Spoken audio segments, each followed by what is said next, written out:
अच्छा, हम लोग मियोसिस के बारे में पढ़ रहे हैं। ठीक है। तो इसमें देखिए कि हम आगे पढ़ाए या फिर आपको कोई पहले डाउट है तो आप पूछ लो उसको। ठीक है, क्योंकि बाकी लोग नहीं ज्वाइन किए, फिर से मुझे पढ़ाना पड़ेगा थोड़ा। तो आपको डाउट है तो आप पूछ सकते हो। अर्चिता।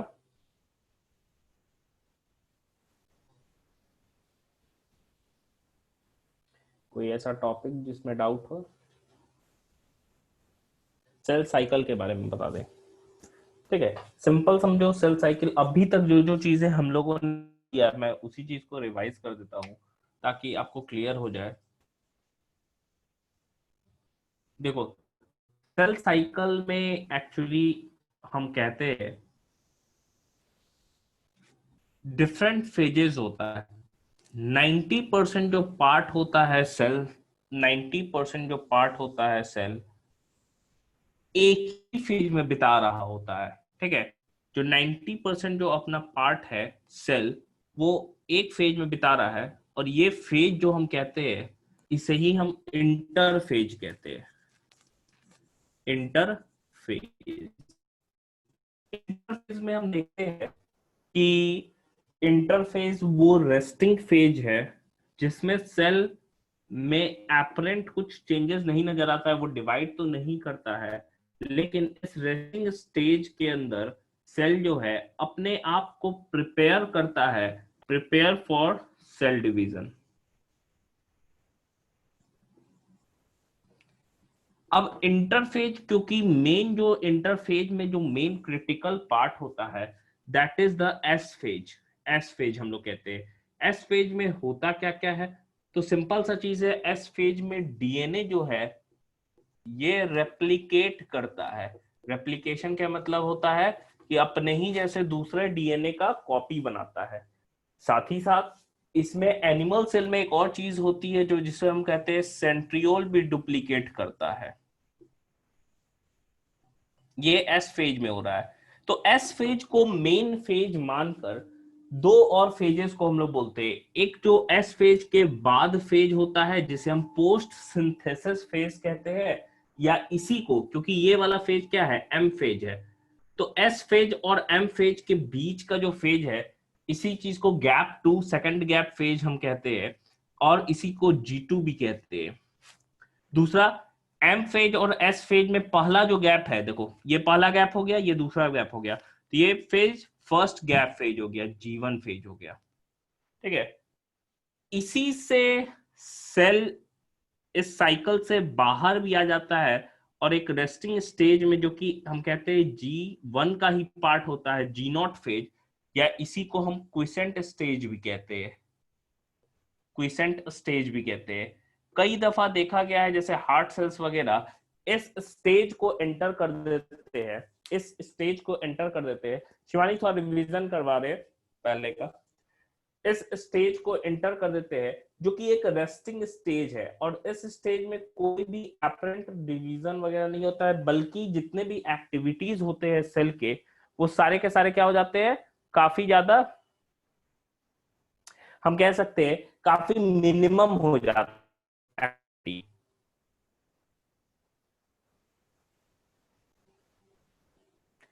ठीक है।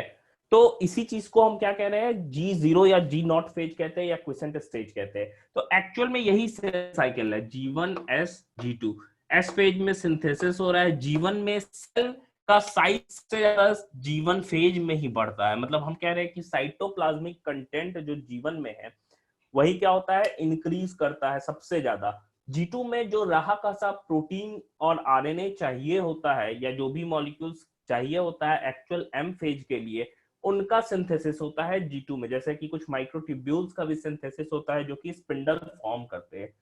अब अगेन हम अगर एम फेज को डिवाइड करते हैं, तो M phase is also divided into 4 phases.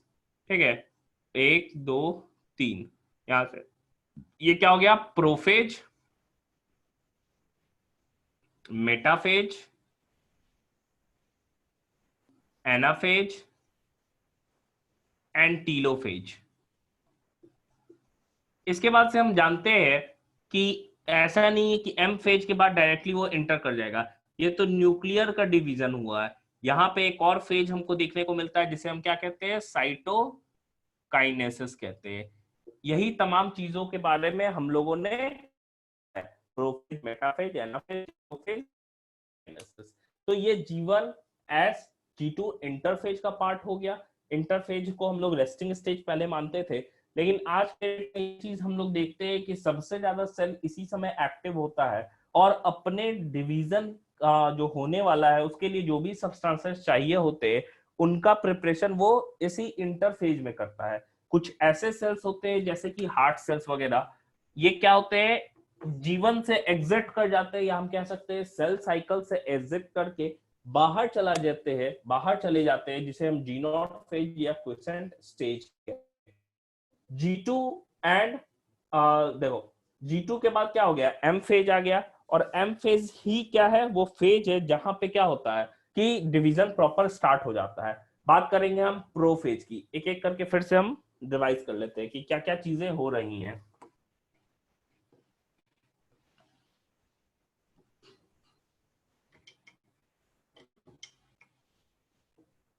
देखो, अगर हम प्रो फेज की बात कर रहे हैं, प्रो फेज की बात कर रहे हैं, इसको प्रो फेज की हम बात कर रहे हैं, क्या हो रहा है, सिंपल सा चीज है। प्रो फेज ये सेल हो गया, ये इसका न्यूक्लियस हो गया, न्यूक्लियस पे न्यूक्लियर मेम्ब्रेन है, ये न्यूक्लियर मेम्ब्रेन डिसॉल्व कर जाता है। साथ ही साथ जैसे ही न्यूक्लियर मेम्ब्रेन हटेगा तो जो एंडोप्लाज्मिक रेटिकुलम है वो भी क्या हो जाता है, टूट जाता है, ईआर भी टूट जाता है। ईआर से एसोसिएटेड हम लोग स्ट्रक्चर पढ़े हुए हैं, कौन सा, गोल्जी बॉडी, ये भी क्या हो जाता है, खत्म हो जाता है। अब स्टार्ट हो जाता है कंडेंसेशन किस चीज का, क्रोमेटिन नेटवर्क का। और साथ ही साथ इसके अंदर एक और स्ट्रक्चर हम लोग देखे थे, न्यूक्लियस के अंदर प्रेजेंट होता है, न्यूक्लियोलस, ये भी क्या हो जाता है, डिसॉल्व कर जाता है, या हम कह सकते हैं डिसरप्ट कर जाता है।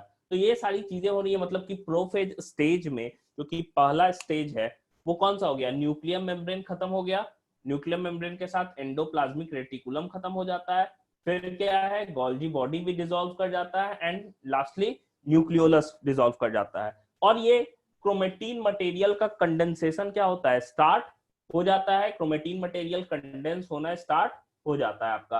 अब देखो इसी के बाद का जो स्टेज था, दैट इज अब न्यूक्लियर मेम्ब्रेन क्या हो गया, डिसॉल्व हो गया है, डिसॉल्व हो गया है, और क्रोमेटीन कंडेंस है पूरी तरीके से कंडेंस होके वो क्या होता है, ऐसे स्ट्रक्चर में कन्वर्ट हो जाता है जिसे हम क्रोमोसोम्स कहते हैं। मेटाफेज में क्या होता है कि, और साथ ही साथ जो डुप्लीकेटेड सेंट्रियोल भी क्या होता है, प्रोफेज में मूव करने लगता है, कहां पे, अपोजिट पोल पे, और मेटाफेज में वो अपोजिट पोल पे मूव करके चला जाता है। फिर हम लोग मेटाफेज में देखते क्या है कि क्रोमोसोम का अलाइनमेंट होता है कहां पे, इक्वेटर पे, ठीक है, क्रोमोसोम का अलाइनमेंट होता है कहां पे, वो उसको खींचेगा और खींच के वो कहां लेते आएगा, इस इक्वेटोरियल प्लेट पे लेते आएगा। मतलब ये कहां आ जाता है, सारे जितने भी क्रोमोसोम्स होते हैं सारे अलाइंड हो जाते हैं कहां पे, इस इक्वेटोरियल प्लेट पे, ठीक है, इस इक्वेटोरियल प्लेट पे। और इसी इक्वेटोरियल प्लेट को हम क्या कहते हैं, मेटाफेजिक प्लेट भी कहते हैं, जो कि कैरेक्टरिस्टिक है किस चीज का, मेटाफेज का। इसे हम मेटाफेजिक प्लेट भी कहते हैं, जो कि कैरेक्टरिस्टिक होता है किसका, मेटाफेज का। तो सिंपल सा चीज था, प्रोफेज में हो क्या रहा है, प्रोफेज में आपका कंडेंसेशन हो रहा है, एंड फाइनली जो कंडेंस फॉर्म हमको नजर आता है दैट इज मेटाफेज। इसीलिए हम कहते भी है कि मेटाफेज वो स्टेज है जहां पे हम लोग मॉर्फोलॉजी मतलब स्ट्रक्चर ऑफ क्रोमोसोम को स्टडी करते हैं। यहां तक मेटाफेज था, लेकिन जैसे ही समझो इस क्रोमोसोम में, समझना इसको बड़ा करके दिखा रहे हैं, जैसे ही इस क्रोमोसोम में दो तरह के फाइबर अब नजर आने वाले हैं। एक ये समझो इसका, ये क्रोमेटिड,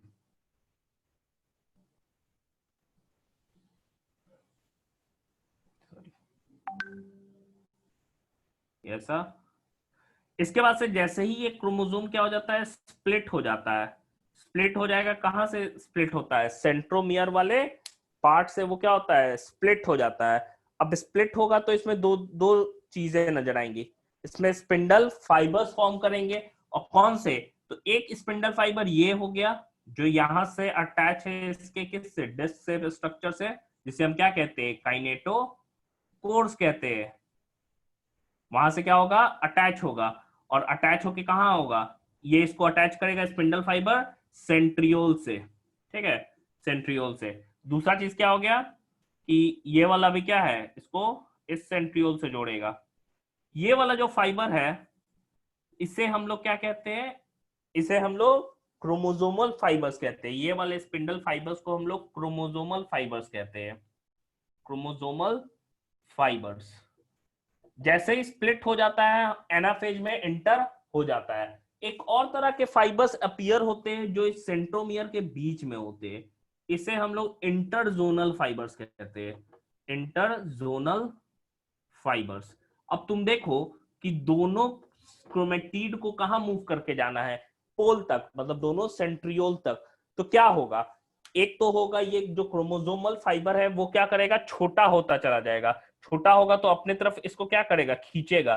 तो shortening of chromosomal fibre causes a pulling force. वो क्या करता है, पुलिंग करता है, किधर, इधर सेंट्रियोल को, या फिर सॉरी सेंट्रियोल के टुवर्ड्स मूव करवा रहा है। ये एक तरह का पुलिंग फोर्स क्रिएट कर रहा है। दूसरा क्या हो गया, इंटरजोनल फाइबर्स, वो क्या हो रहा है, फैल रहा है, इलोंगेट हो रहा है। तो इलोंगेशन से क्या हो रहा है, एक तरह का पुशिंग क्रिएट कर रहा है कि वो दोनों क्रोमेटिड्स को इधर और इधर क्या कर रहा है, पुश कर रहा है, ताकि वो रेस्पेक्टिव पोल्स तक क्या हो सके, मूव कर सके।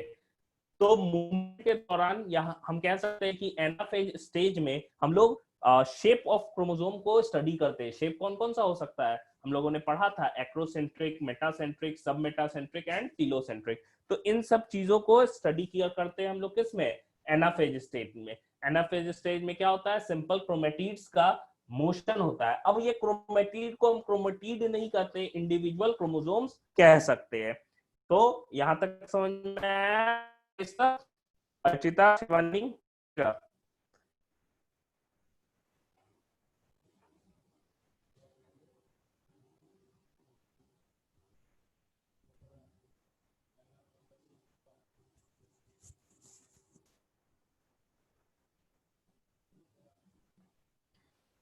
यहां तक रिकॉल हुआ ना?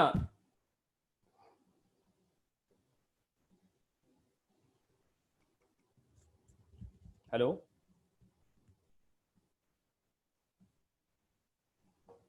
आवाज नहीं आ रही है क्या?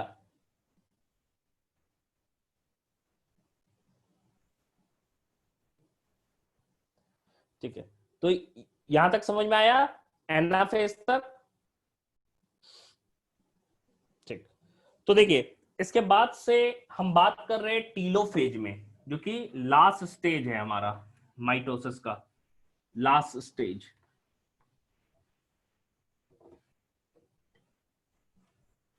Last stage, that is telophase. देखो, टीलोफेज की हम बात कर रहे हैं। टीलोफेज में होता क्या है, अब यहां तक क्रोमेटिड पहुंच चुका है, ये अब इंडिविजुअल क्रोमोसोम कह रहे हैं, जो सेंट्रियोल है वो भी हट जाएगा, और ये क्या होगा, ये यहाँ पे न्यूक्लियर मेम्ब्रेन इसके ऊपर बनना स्टार्ट हो जाएगा, ये सेल समझना।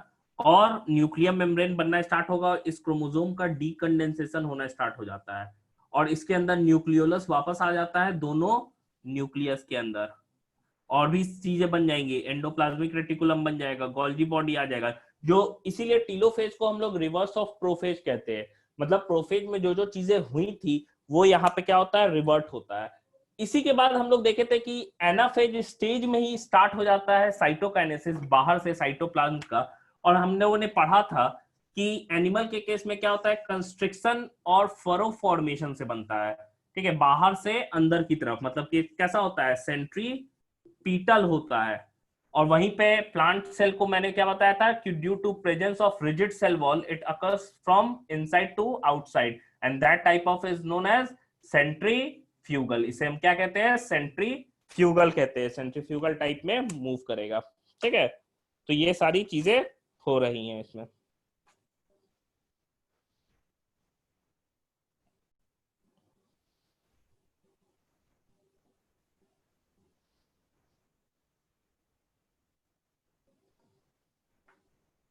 हो गया।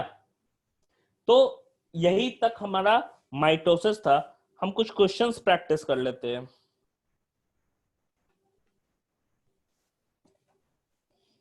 ठीक है, एक मिनट रुकिएगा, कुछ क्वेश्चंस प्रैक्टिस कर लेते हैं।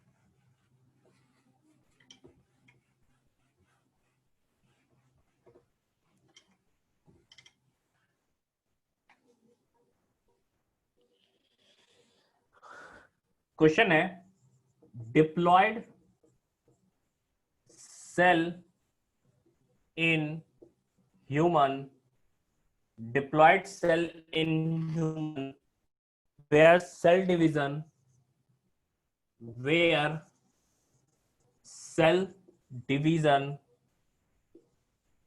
does not occur, does not occur, where cell division does not occur। ठीक है, ऑप्शंस था heart cell, heart cell B है, muscle cell, muscle cell, C nerve cell, nerve cell.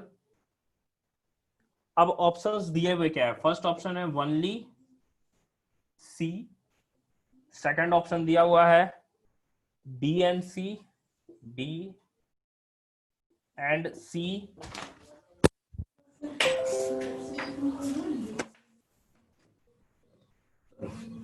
B and C, third है A and C, and fourth option है A B and सी। क्या होगा बताइए, कौन सा ऑप्शन होगा, first second third fourth?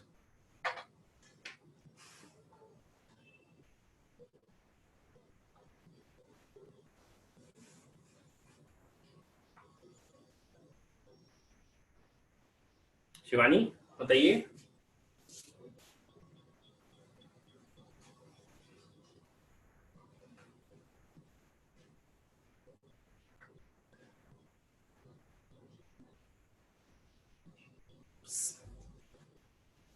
B, ये इसमें से बोलना है, ये ऑप्शन है फर्स्ट सेकंड थर्ड फोर्थ, कौन सा होगा? फर्स्ट सेकंड थर्ड फोर्थ कौन सा होगा? सेकंड, हाँ बिल्कुल सही, क्योंकि ऑप्शन क्या हो गया, इसमें नॉट पूछ रहा है, मतलब ये दोनों ही नहीं डिवाइड करता है, ये करता है, तो ए एंड सी आपका है।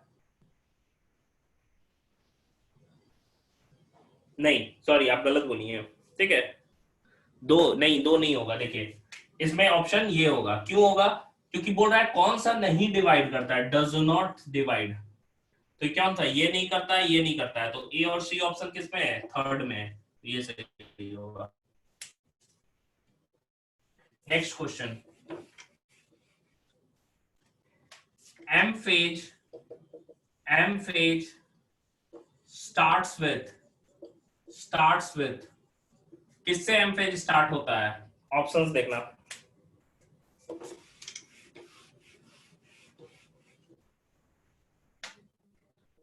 फर्स्ट ऑप्शन है जीवन, सेकंड है कैरियोकाइनेसिस, कैरियोकाइनेसिस, थर्ड है आपका साइटोकाइनेसिस, साइटोकाइनेसिस, एंड फोर्थ है टीलोफेज, टीलोफेज।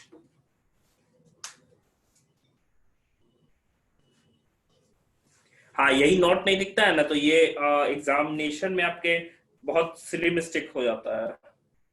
बताइए तो इसमें से कौन सा होगा?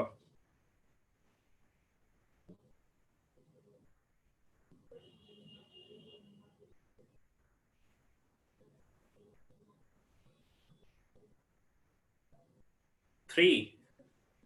देखो नहीं, एम फेज स्टार्ट कहां से होता है? प्रोफेज से। प्रोफेज से ना एम फेज स्टार्ट है, अभी तो पढ़ाए थे। तो प्रोफेज कहां से? कैरियोकाइनेसिस का पार्ट होता है, न्यूक्लियस का डिवीजन होता है। साइटोकाइनेसिस तो बाद में एनाफेज में स्टार्ट होता है। तो M phase starts with karyokinesis. Next question,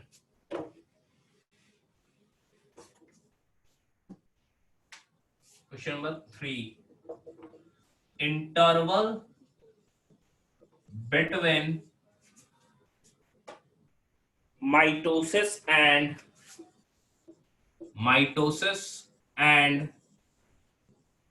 initiation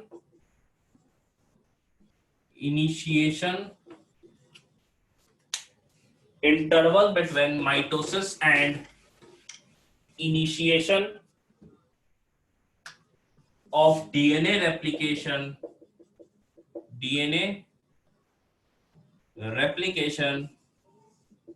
replication is called इसे क्या कहते हैं? ए ऑप्शन दिया हुआ है G1 कहते हैं, बी दिया हुआ है G2 कहते हैं, सी ऑप्शन दिया हुआ है कैरियोकाइनेसिस कहते हैं, या डी ऑप्शन दिया हुआ है एस फेज कहते हैं। कौन सा होगा?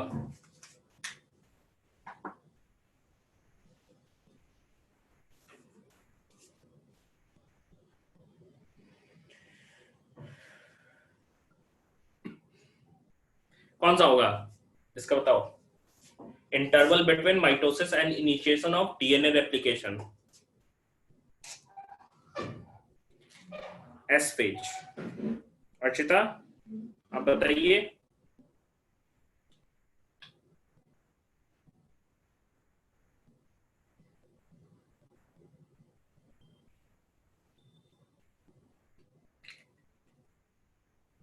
डी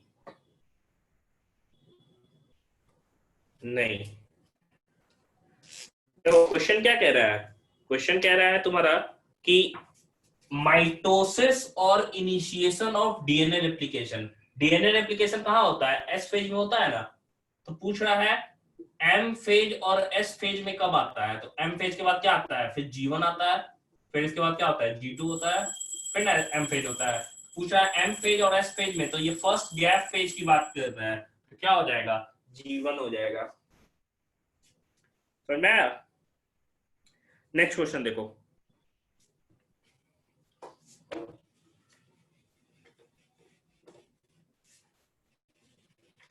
ये थोड़ा बड़ा क्वेश्चन है, ध्यान से देख के जवाब देना sir.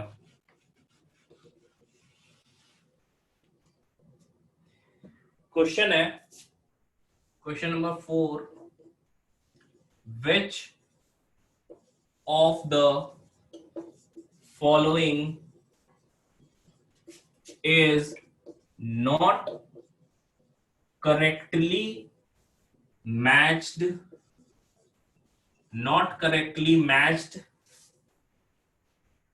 a phase of cell cycle with its function। देखो जब भी ऐसा क्वेश्चन आता है ना, सबसे पहले क्वेश्चन में ये सब जो टर्म आता है ना, एब्सोल्यूट टर्म जिसे हम कहते हैं, जैसे नॉट आ गया, तो यहीं पे इसको क्वेश्चन पढ़ते समय ही हाईलाइट कर दो, क्या उसको अंडरलाइन कर दो, क्या ये चीज नॉट बोल रहा है। नहीं तो कई बार होता है कि पहला पढ़ोगे, ऑप्शन सही दिखेगा, वो करेक्ट मार दोगे क्योंकि लगेगा कि वो तो सही है, मतलब सही पूछ रहा था। तो ऑप्शंस क्या क्या दिए हुए इसमें? फर्स्ट दिया हुआ है सेकंड गैप फेज। इसका क्या फंक्शन दिया हुआ है? Period of cytoplasmic growth.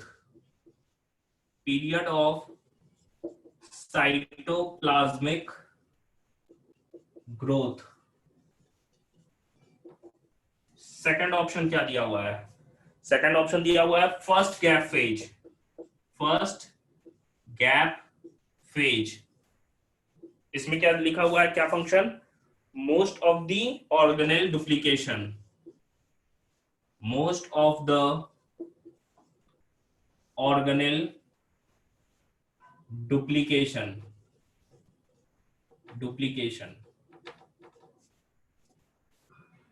Third है इंटरफेज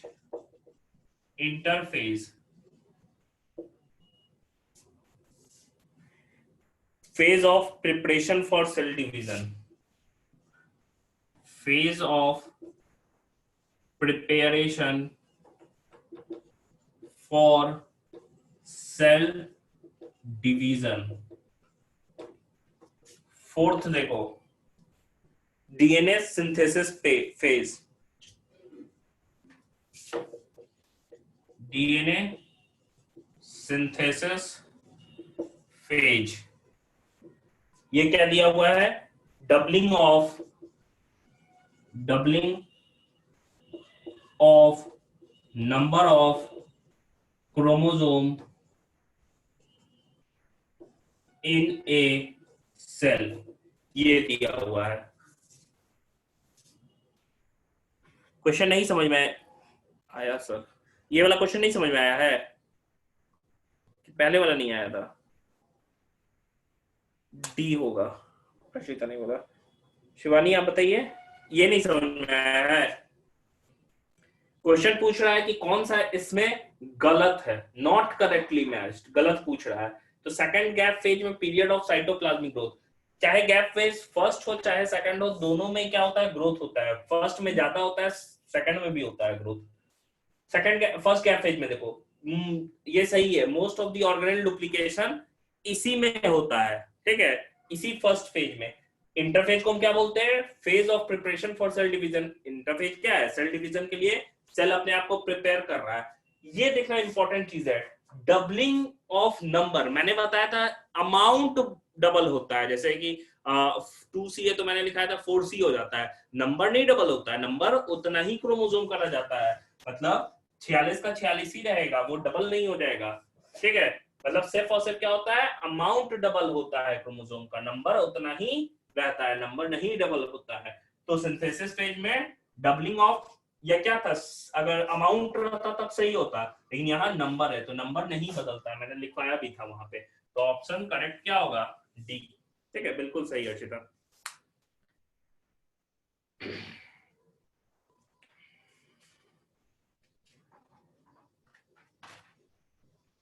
नेक्स्ट देखना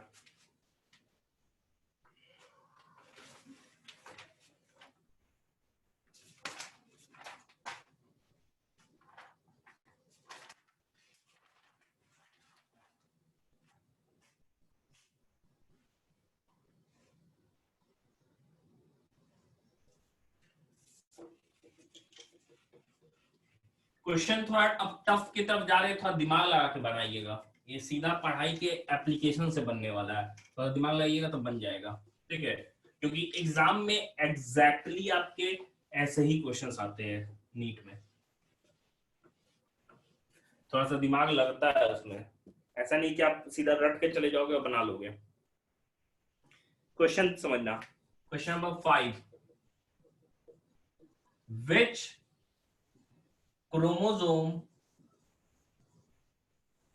which chromosome may lost during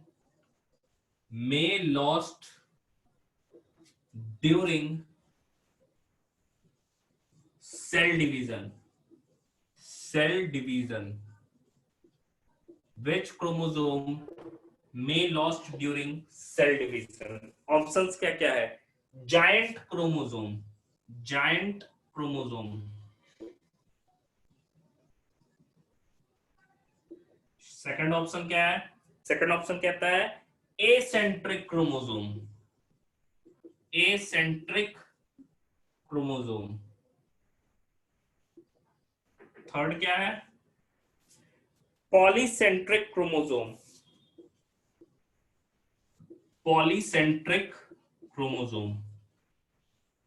थोड़ा तोड़ के वर्ड को समझना तब समझ में आएगा चौथा क्या है टीलोसेंट्रिक क्रोमोसोम ठीक है टीलोसेंट्रिक क्रोमोसोम अब इसका आंसर दो सोचो क्या होना चाहिए।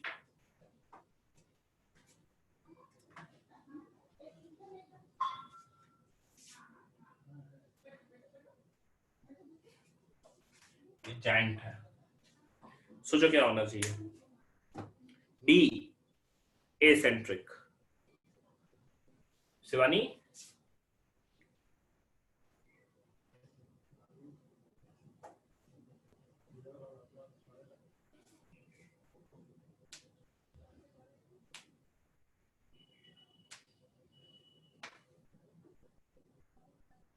देखिए बिल्कुल सही अर्चिता, डी शायद नहीं, आप श्योर नहीं हो। देखो सेंट्रिक का वर्ड हम लोग सेंट्रोमियर से लिए, सिंपल समझना।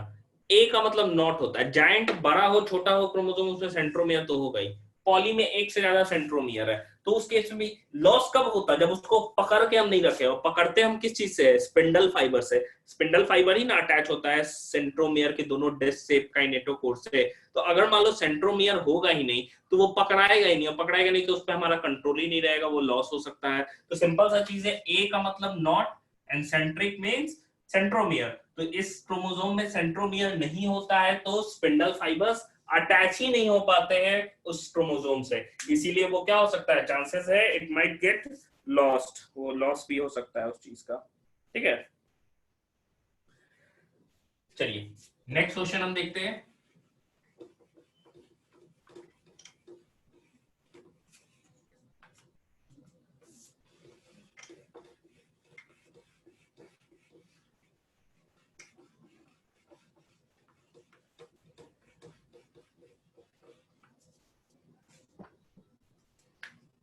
Question number 6। क्वेश्चन बोल रहा है in which order cytokinesis occurs in plant।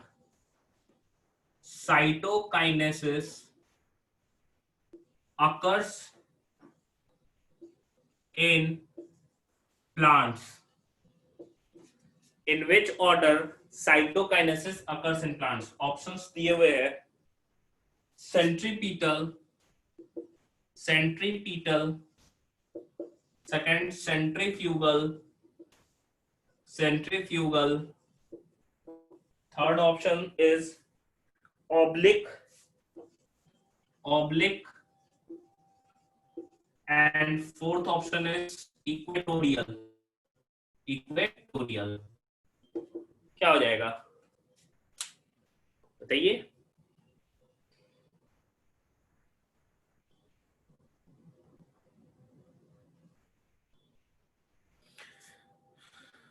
Shivani,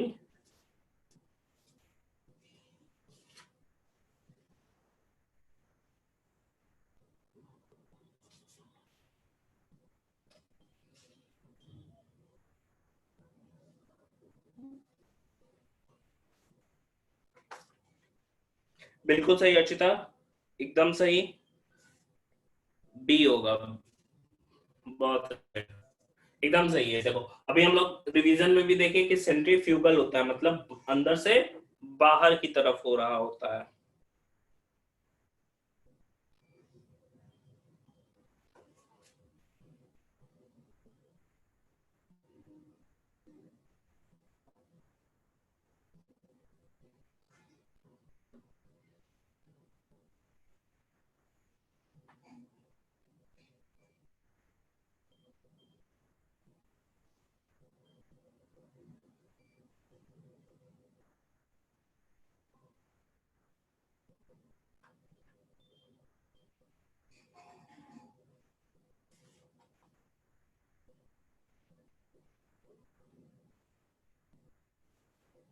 हो गया, एक मिनट रुकिए, क्वेश्चन तो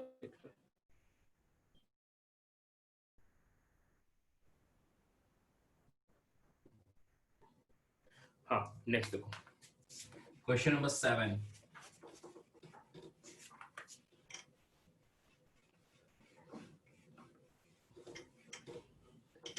क्वेश्चन नंबर 7 ये कहता है कि द फ्रैग्मोप्लास्ट, क्वेश्चन 7 समझना, the फ्रैग्मोप्लास्ट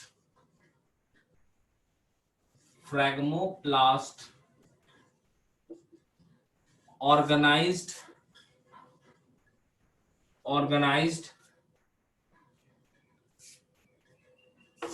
first at the beginning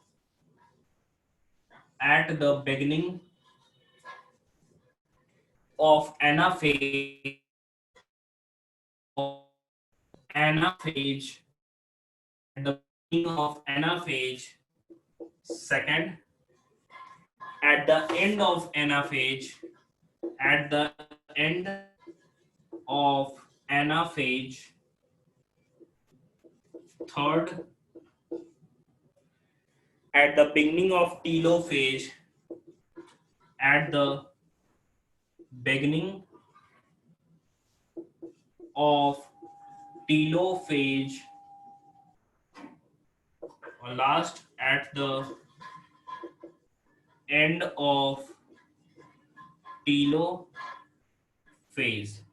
at the end of telophase. बताओ तो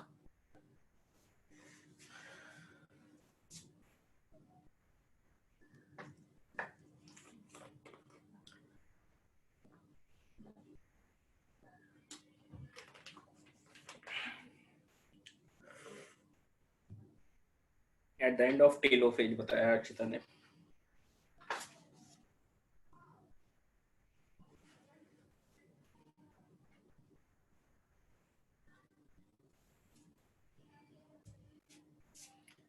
थर्ड शिवानी ने बताया at the beginning of telophase. नहीं देखिए, ये जैसे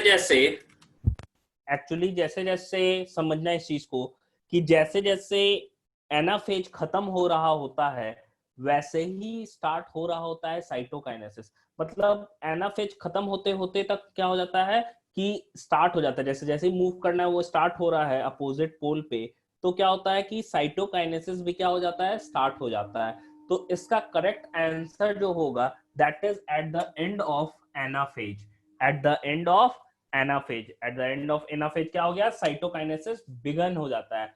यहाँ पे साइटोकाइनेसिस नहीं लिखा हुआ है, लेकिन हम पता कैसे किए साइटोकाइनेसिस, क्योंकि यहाँ फ्रैगमोप्लास्ट लिखा हुआ है. एंड हम लोग फ्रैगमोप्लास्ट के बारे में जानते हैं, फ्रैगमोप्लास्ट के बारे में जानते हैं कि ये स्ट्रक्चर प्लांट सेल में बनता है सेल डिवीजन के दौरान. यही क्या होता है, बाद में जाके सेल प्लेट का फॉर्मेशन कर देता है. ठीक है, क्या हो जाएगा हमारा, हमारा सेकंड ऑप्शन हो जाएगा. नेक्स्ट क्वेश्चन देखना, क्वेश्चन 8. आज हम क्वेश्चन ही प्रैक्टिस कर लेते हैं, अभी तक हुआ भी नहीं था तो बेटर रहेगा, क्योंकि कितना भी हम पढ़ ले ये हमेशा ध्यान रखिएगा अगर हमसे क्वेश्चन नहीं बन रहा है तो पढ़ना नहीं पढ़ना बराबर ही है.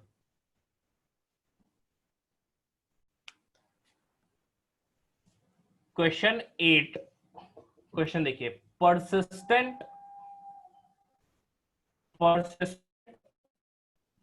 Nuclear membrane and intranuclear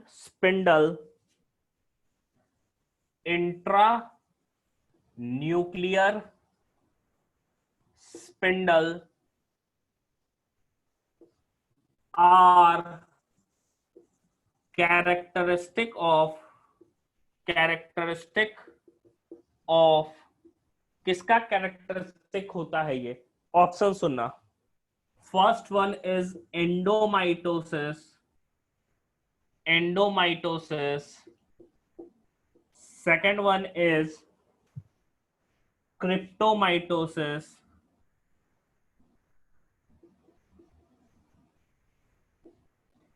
Third one is free nuclear division.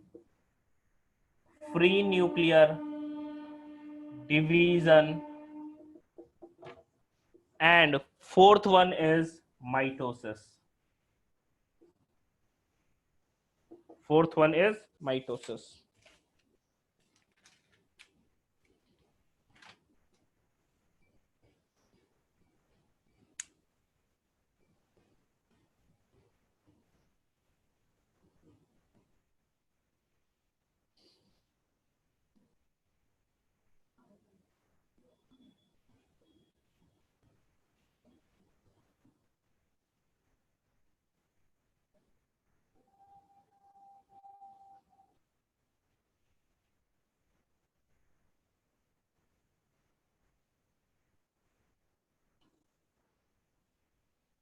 B cryptomitosis. Archita,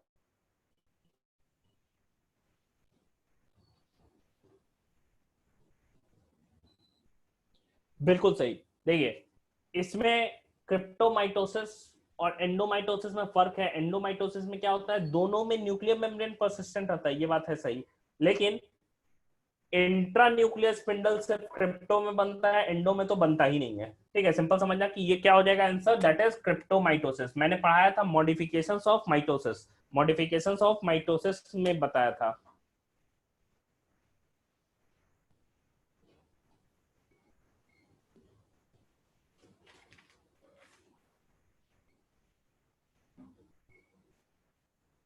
अच्छा, last topic significance and mitosis मैंने बताया था इसमें। अच्छा, नेक्स्ट क्वेश्चन हम देखते हैं। हाँ, ये क्वेश्चन सिंपल है, क्वेश्चन देखना, लिख रहे हैं।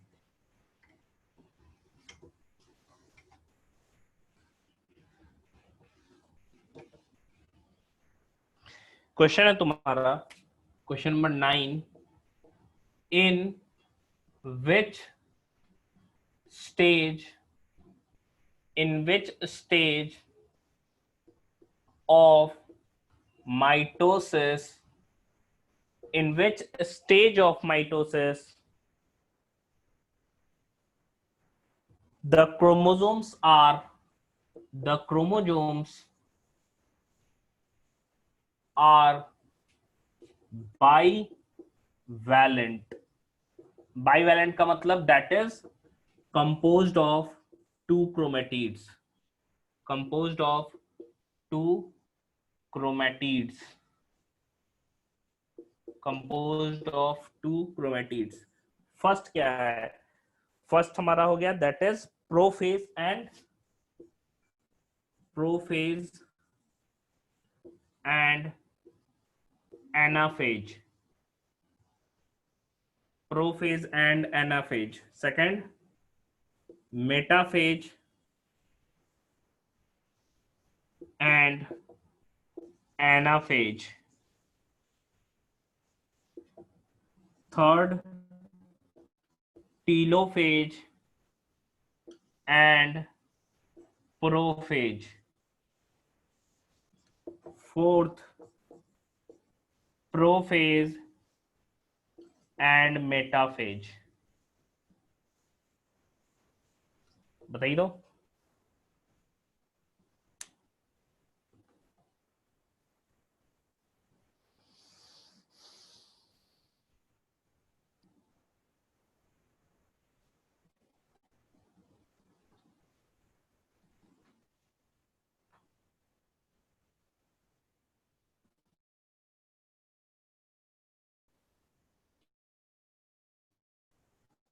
देखिएगा,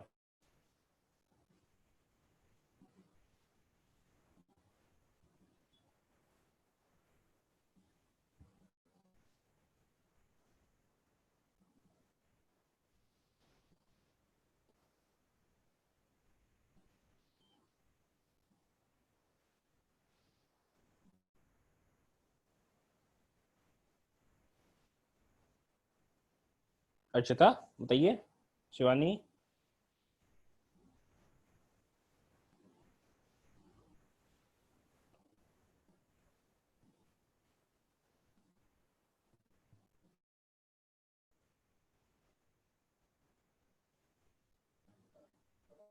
क्या होगा?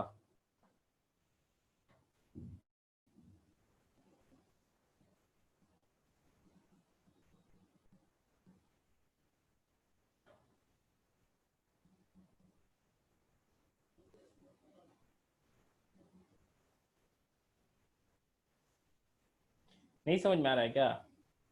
क्वेश्चन कह रहा है in which stage of mitosis the chromosomes are. अच्छा ठीक।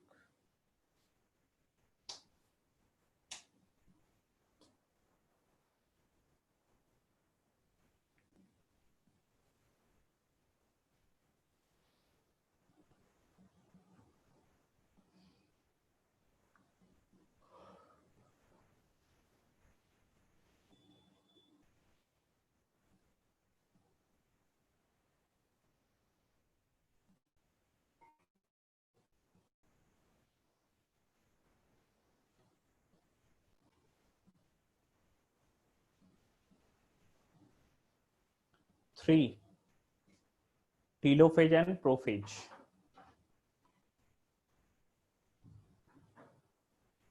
देखो बाईवैलेंट की हम बात कर रहे हैं, बाईवैलेंट में दोनों क्रोमेटिड नजर आ रहा है। First prophase and anaphase, anaphase में तो स्प्लिट कर जा रहा है ना, फिर वो क्रोमेटिड तो एक ही है।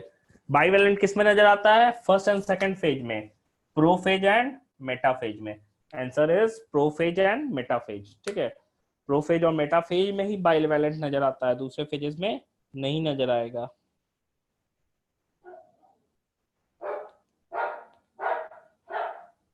हो गया?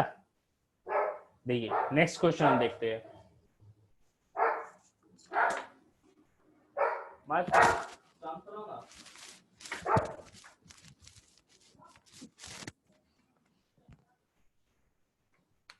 नेक्स्ट क्वेश्चन देखिए।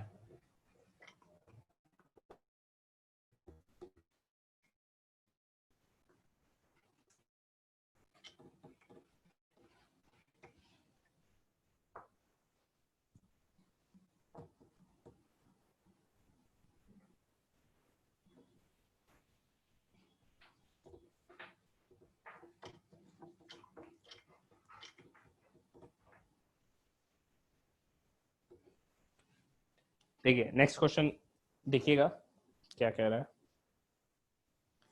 क्वेश्चन कह रहा है विच of the following statement, question number 10 है, विच ऑफ द फॉलोइंग statements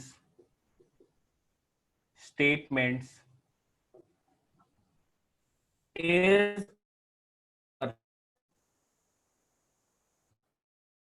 एक से ज्यादा भी हो सकता है। फर्स्ट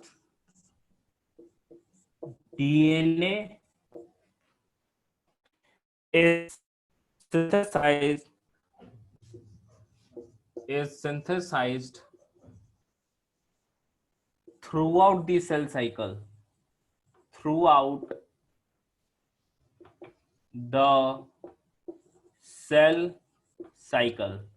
मतलब क्या पूरे सेल साइकिल के किसी भी स्टेज में डीएनए का सिंथेसिस हो सकता है? ये एक ऑप्शन दिया गया है। दूसरा cell division is inhibited by cytokinin. मतलब साइटोकाइनिन के कारण क्या है? इनहिबिट कर दिया गया सेल डिवीजन। होता है क्या ऐसा? Next third point is chromosomes are condensed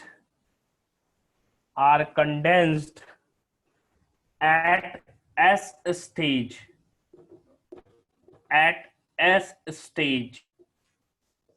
and last only extra chromosomal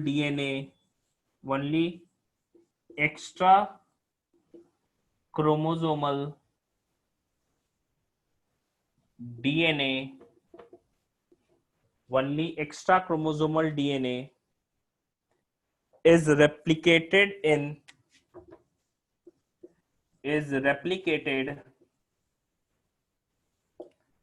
in any stage of cell cycle, in any stage of cell cycle, in any stage of cell cycle। Answer देना।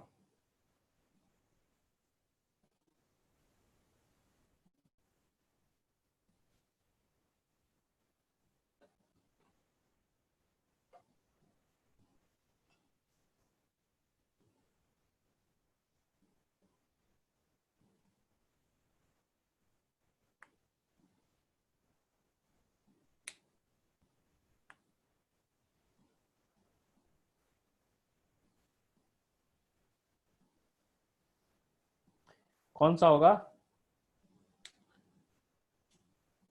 शिवानी ने 3 बोला है क्या? पहले वाला ही है।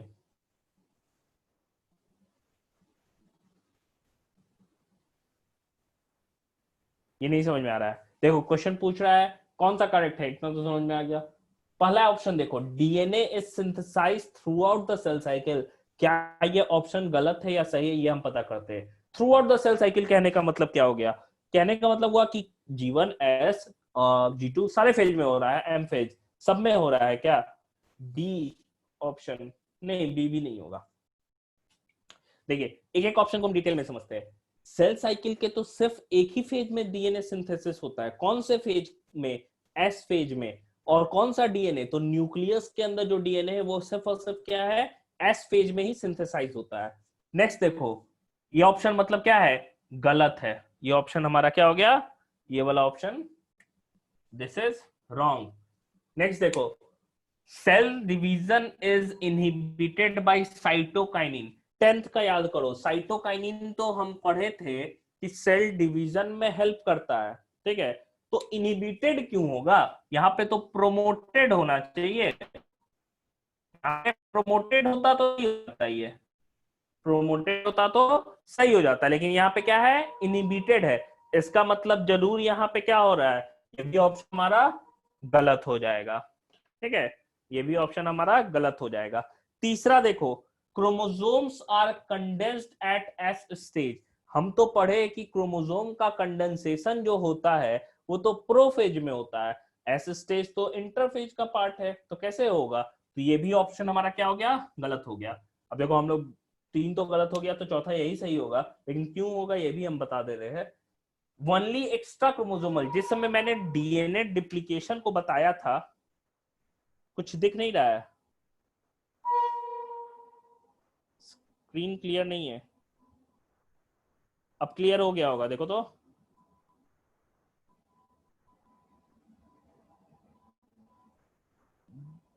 अब clear हुआ?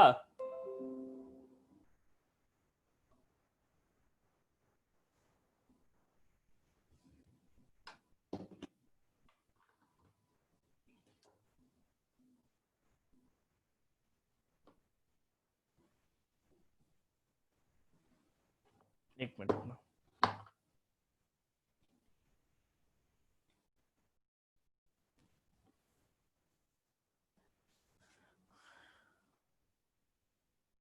नहीं दिख रहा है, मैं बोल दे रहा हूं। देखो लास्ट पॉइंट लिखा हुआ क्या है? लास्ट पॉइंट आपका लिखा हुआ है कि only extra chromosomal DNA is replicated in any stage of cell cycle. मतलब समझना कि मैंने जिस समय सेल बताया था कि डीएनए डुप्लीकेशन के बारे में, वो वहां पे मैंने बताया था कि एक्स्ट्रा क्रोमोसोमल मतलब डीएनए के बाद, मतलब सॉरी न्यूक्लियस के बाहर का जो भी क्रोमोसोम होता है, वो सेल साइकिल के किसी भी स्टेज में क्या कर सकता है? अपने आप का कॉपी बना सकता है, या हम कह सकते हैं डुप्लीकेट या रेप्लिकेट कर सकता है। तो एक्स्ट्रा क्रोमोसोमल डीएनए ना सेल साइकिल के किसी भी स्टेज में कर रहा है, लेकिन अगर क्रोमोसोमल डीएनए की बात कर रहे हैं जो क्रोमोसोम में प्रेजेंट होता है, उसका रेप्लिकेशन सिर्फ एक ही फेज में होता है, एस फेज। तो करेक्ट ऑप्शन जो होगा हमारा दैट विल बी फोर्थ, ठीक है। चलिए एक और क्वेश्चन हम लोग देखते हैं।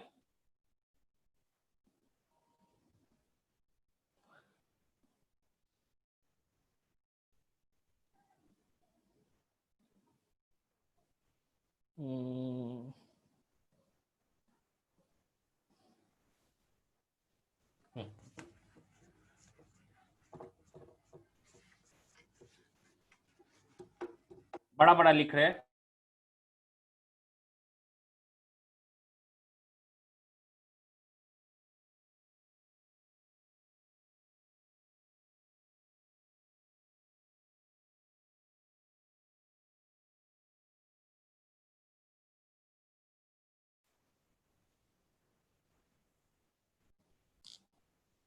हम एक मिनट रुकिएगा।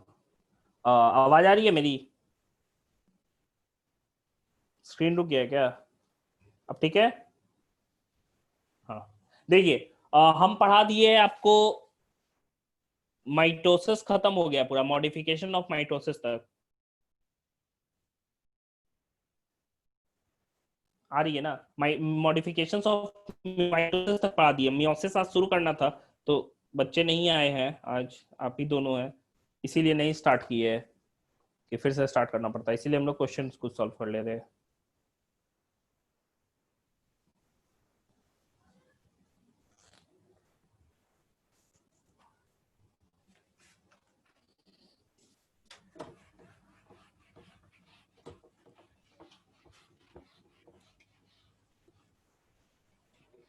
देखिए नेक्स्ट क्वेश्चन देखेंगे हम लोग, क्वेश्चन नंबर 11 कह रहा है कैरियोप्लाज्मिक इंडेक्स, कैरियोप्लाज्मिक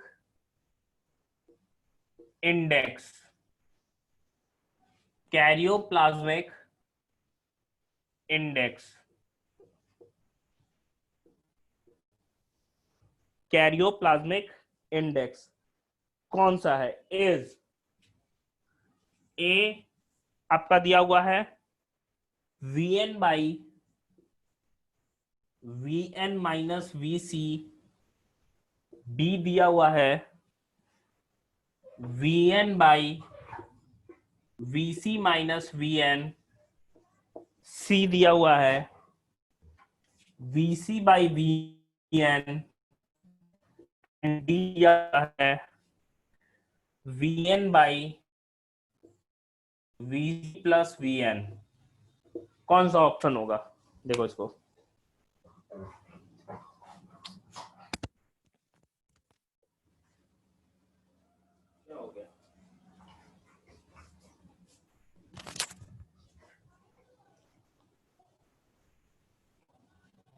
कौन सा ऑप्शन होगा बताइए?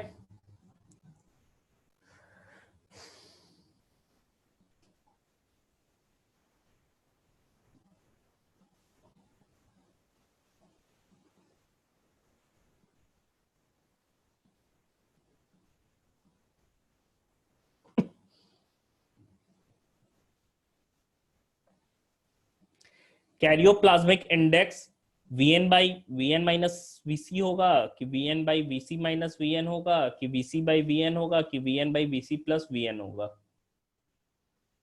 ए B C D, which of the following? D, Shivani ने बोला बी। अर्चिता?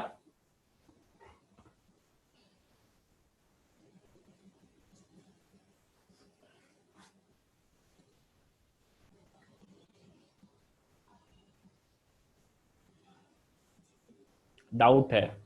देखिए सिंपल, कैरियोप्लाज्मिक इंडेक्स होता क्या है सबसे पहले ये हम जानते हैं, होता है भाई volume of nucleus, volume of nucleus by volume of cytoplasm, ये होता है karyoplasmic index. Vn volume of nucleus है, Vc volume of cytoplasm cell है, ठीक है? तो साइटोप्लाज्म का वॉल्यूम क्या होगा? सेल में से न्यूक्लियस का वॉल्यूम हम घटा देंगे तो साइटोप्लाज्म का वॉल्यूम निकल जाएगा, तो Vc माइनस Vn क्या होगा? ये हो गया वॉल्यूम ऑफ साइटोप्लाज्म, और वॉल्यूम ऑफ न्यूक्लियस क्या है? Vn, तो Vn by Vc minus Vn हो जाएगा। ये क्या हो जाएगा? Karyoplasmic index. बिल्कुल सही शिवानी, बी ऑप्शन होगा, ठीक है? ये स्टार्टिंग में ही मैंने बताया था इस चीज को, कैरियोप्लाज्मिक इंडेक्स के बारे में, ठीक है? तो आज हम लोगों ने क्वेश्चन ही प्रैक्टिस कर लिया है, नेक्स्ट क्लास से मियोसिस से पढ़ेंगे, ठीक है? मियोसिस तक में कोई दिक्कत है या छूट गया है क्या किसी का? आपका, आप लोगों में छूटा है क्या किसी का? Last topic modifications of meiosis लिखे थे, नहीं छूटा है? शिवानी आपका छूटा है? कहां तक?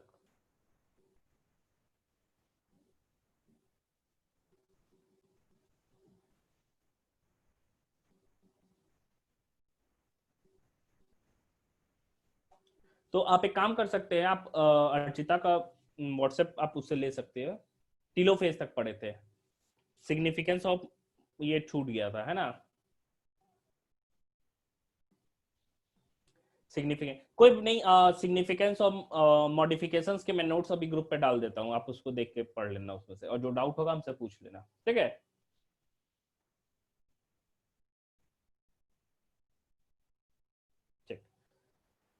चलिए तो एंड कर रहे क्लास।